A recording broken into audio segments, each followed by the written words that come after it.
Introduction. The year was 1841, and Mary Rogers, known far and wide as the beautiful cigar girl, was the talk of New York City. With her striking features and enigmatic smile, she not only charmed the patrons of her mother's tobacco shop, but also the city's burgeoning media. Mary was not just a pretty face. She embodied the tension between societal expectations and personal independence, a living contradiction to the reserved, demure ideals expected of women in the 19th century. Her role as a cigar saleswoman placed her at odds with the cult of true womanhood, a set of ideals that insisted women be passive, pure, and confined to the home. Mary's life was a fascinating enigma, making her both a curiosity and a subject of fascination. It was more than her charm that set tongues wagging. In July of that year, Mary vanished. Her absence was a sudden void, and the city buzzed with rumors and speculation. When her lifeless body was found floating in the Hudson River, the public's fascination turned to horror. The mystery of her death, filled with unanswered questions, captured the imagination of a city already gripped by the rapid changes of urban life. New York City in the 1840s was a place of extremes. Rapid urbanization brought throngs of people and an explosion of businesses, while crime and vice simmered beneath the surface, just out of the reach of an overburdened police force.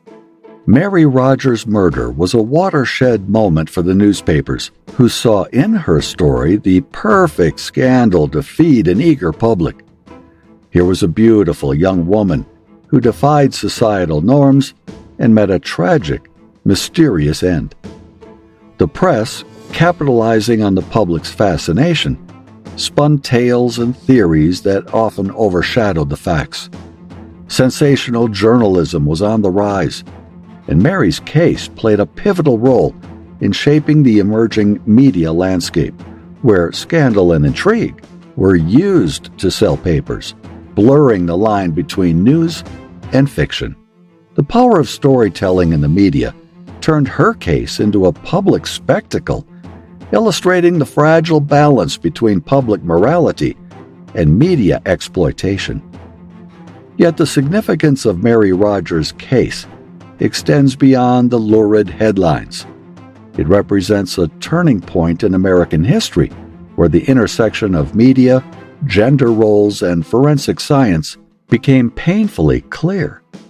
Her murder revealed the limitations of forensic methods in the early 19th century, a time when the tools to investigate such crimes were still in their infancy, often speculative rather than scientific.